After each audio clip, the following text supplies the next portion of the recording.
Hi అండి, అందరికీ నమస్కారం. Welcome to my channel. ఈ వీడియోలో ఏపీ ప్రభుత్వ పెన్షనర్స్ అందరికీ అతి ముఖ్యమైన తాజా సమాచారం విడుదల అండి. పెన్షనర్స్ అసోసియేషన్ వారి కీలక తాజా అప్డేట్ ఈ వీడియోలో తెలుసుకుందాము. వీడియో అయితే ఎక్కడే కానీ స్కిప్ చేయకుండా ఎండ్ వరకు చూసేయండి. అప్పుడే ఇన్ఫర్మేషన్ పూర్తిగా అర్థమవుతుంది. అలాగే వీడియో చూస్తున్న ప్రతి ఒక్కరూ లైక్ చేయండి ఫ్రెండ్స్. ఈ వీడియోని తోటి పెన్షనర్ మిత్రులతో అయితే షేర్ చేయండి. కొత్తగా మన ఛానల్ చూస్తున్న వారు ఇంకా ఎవరైనా సబ్స్క్రైబ్ చేసుకోకపోతే వెంటనే మన ఛానల్ అయితే సబ్స్క్రైబ్ చేసుకోండి. సబ్స్క్రైబ్ చేసుకోవడం వల్ల నేను చేసే ప్రతి ఒక్క వీడియో మీ వరకు రీచ్ అవుతుంది. ఇక ఆలస్యం చేయకుండా వివరాల్లోకి అయితే వెళ్ళిపోదాము. ఫ్రెండ్స్, ఇక విషయానికి వచ్చినట్లయితే సో మా ప్రభుత్వ రిటైర్డ్ ఎంప్లాయీస్ అంటే పెన్షనర్స్కి ప్రతి సమస్య కూడా ముఖ్యమైనదే. ప్రయారిటీ అంటూ లేదు. ఎందుకంటే ఈ మేరకు వయస్సు నిండి ఎప్పుడు ఎలా ఉంటారో తెలియని పరిస్థితి. గత 2 సంవత్సరాల కాలంలో ఎంతోమందికి రావాల్సినటువంటి బకాయిల సొమ్ము రాకుండానే మరణించారు. అందుకే మా సమస్యలన్నిటిని ప్రత్యేకమైనవిగా భావించి పరిష్కరించమని కోరుతున్నామంటున్నారు. సో, పెన్షనర్ల ప్రధాన డిమాండ్లు ఆర్థికపరమైనవి చూసుకున్నట్లయితే ముఖ్యంగా జూలై 1, 2023 నుంచి పీఆర్సీ కమిషన్ వేసి అమలు చేయాలి. కాలం గడిచినా సరే ఈ మేరకు 12వ పీఆర్సీని కమిషన్‌ను ఏర్పాటు చేయలేదు.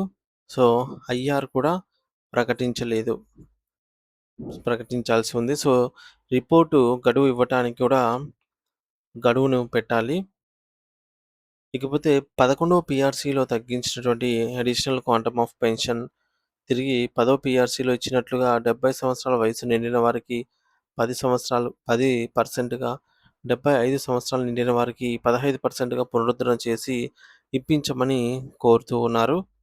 అలాగే మాకు రావాల్సినటువంటి డీఏ అరియర్స్ జనవరి 1, 2019 అలాగే జూలై 1, 2019 సో, వీటిని కరోనా కాలంలో కలిపేశారు. జనవరి 2020, జూలై 2020, జనవరి 2021లో. అవి వస్తాయో రావో తెలియని పరిస్థితి.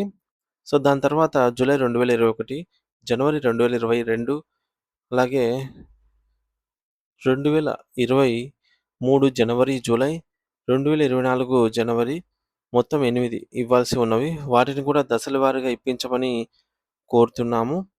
ఇకపోతే 1/20, 7/20, 1/21 అంటే జనవరి 2020, జూలై 2020 అలాగే జనవరి 2021 కరోనా కారణంగా ఫ్రీజ్ చేయడం జరిగింది కాబట్టి.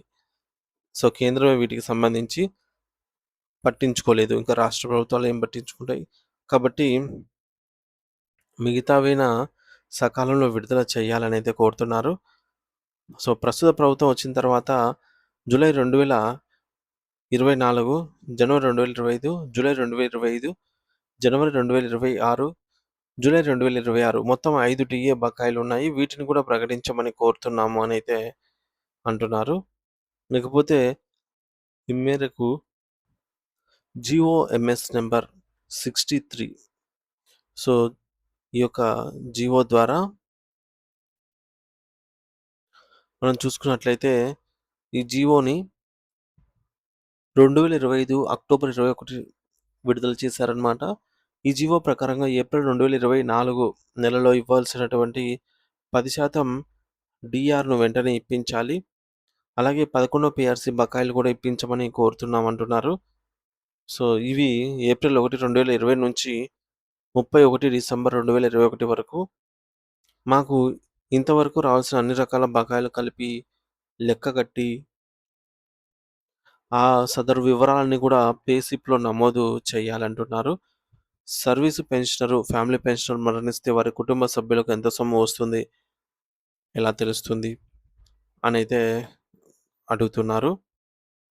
ఇకపోతే ప్యూరిఫికేషన్ ఆఫ్ పీపీఓస్ చేపట్టడం వల్ల ఎంతోమంది ఫ్యామిలీ పెన్షనర్స్‌కి డేట్ ఆఫ్ బర్త్ నమోదయ్యి అడిషనల్ క్వాంటమ్ ఆఫ్ పెన్షన్ పొందే అవకాశం ఏర్పడుతుంది.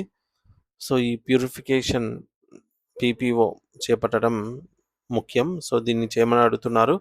మరణించిన పెన్షనర్స్ వారసులకు చెల్లించాల్సిన మట్టి ఖర్చులు వెంటనే చెల్లించాలని, డెత్ రిలీఫ్ పాత పద్ధతిలో ఇచ్చినట్లుగా ఒక నెల పెన్షన్ పద్ధతిని పునరుద్ధరించి ఇప్పించమని కోరుతున్నాము అంటున్నారు. ఇక భార్యాభర్తలు ఇద్దరు కూడా సర్వీస్ పెన్షనర్ అయిన వారు మరణిస్తే అర్హులైనటువంటి పిల్లలకు 2 పెన్షన్లు వస్తాయి. 2 పెన్షన్లు కలిపి గరిష్టంగా 27,800 ఈ మేరకు రూ. 30 అనేది రావటం జరుగుతుందన్నమాట. సో, ఇంతకు మించి అయితే రాదు. ఈ మేరకు మనకి ఇక్కడ మెమో నంబర్ స్క్రీన్ పైన అయితే చూడొచ్చు. డేటు ఇలా పెన్షన్ తీసుకునే వారికి 10, 11 పీఆర్సీలో ఏది రికమెండ్ చేయకపోతే చాలా నష్టపోతున్నారు. సో, వారికి కూడా న్యాయం చేయమని కోరుతున్నాము అనైతే అడుగుతున్నారు.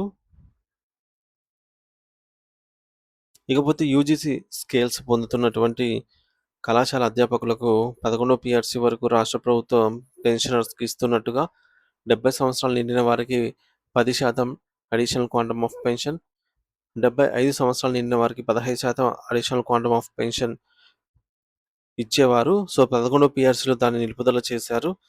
దీనిని పాత పద్ధతిలోనే పునరుద్ధరించాలి అని కోరుతున్నారు. ఇకపోతే ముఖ్యంగా మనం ఇక్కడ చూసుకోవచ్చు. 11 పీఆర్సీలో ఇచ్చినట్టుగా గ్రాట్యుటీ 16,00,000గా మానిటరీ బెనిఫిట్ డేట్ వచ్చేసి 2020 ఏప్రిల్ 1 నుంచి అమలు చేసే ఉత్తర్వులు ఇచ్చి నష్టపోయిన వారికి న్యాయం చేయమని కోరుతున్నారు. అలాగే commutation value of pension CVP recovery కాలపరిమితిని గుజరాత్ రాష్ట్రం వంటి రాష్ట్రాలు 13 సంవత్సరాలు, ఒరిస్సా వంటి రాష్ట్రాలు 12 సంవత్సరాలు రికవరీ కాలపరిమితిని తగ్గించి అమలు చేస్తున్నాయి. వాటిని పరిశీలించి మన ప్రభుత్వం కూడా జీవో రూపంలో ఇచ్చి అమలు చేయాలని అయితే కోరుతున్నారు. అలాగే జీవో ఎంఎస్ నెంబర్ 315 ప్రకారంగా పెన్షన్ పొందుతున్న వారికి ఇటీవల ఈ మేరకు ఇక్కడైతే చూడొచ్చు నెంబరు.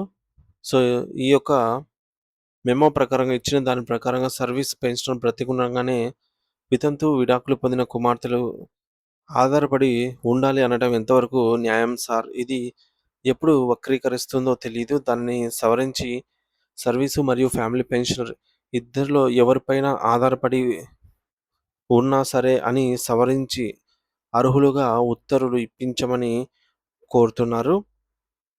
సో, కేంద్ర ప్రభుత్వం శాంక్షన్ పెన్షన్ రూల్స్‌లో దీన్ని అమలు పరుస్తూ ఉన్నారు.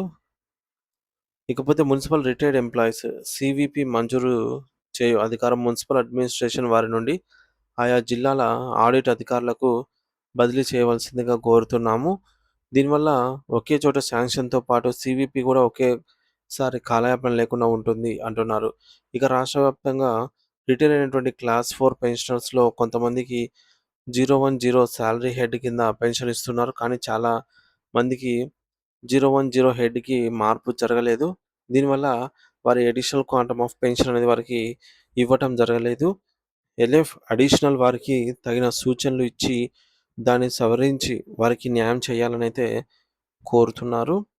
ఇకపోతే enhancement of earned leaves, enhancement of family pension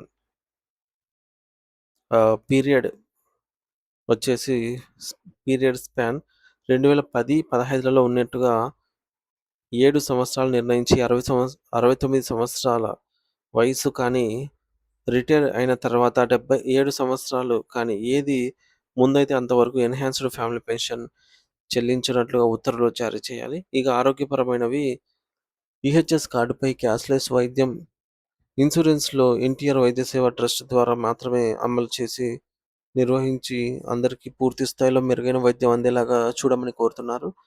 అలాగే 2017లో నిర్ణయించి ఇప్పటికీ అమలు చేస్తున్న స్లాబ్ రేటు 2,00,000 నుంచి పెరిగిన ధరలను సూచికగా స్లాబ్ రేటును 5,00,000కు పెంచమని కోరుతున్నారు.